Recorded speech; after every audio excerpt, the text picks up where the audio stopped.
శాంతం రామదూతం నమామ్యహం అండం, ఆ వక్క తీసి పక్క డబ్బాలో వేయడం.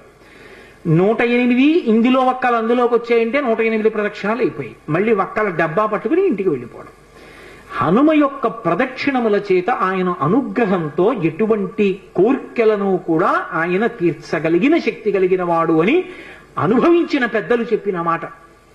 అలాగే అకస్మాత్తుగా విపరీతమైనటువంటి రోగం ఏదైనా శరీరానికి ఏర్పడి భయం కలిగితే, హనుమానంజనాసు నో వాయుపుత్రో మహాబల అకస్మాతా గతోత్పాతం నాశయాసు నమోస్తుతే, ఆ శ్లోకం చెప్పాలి.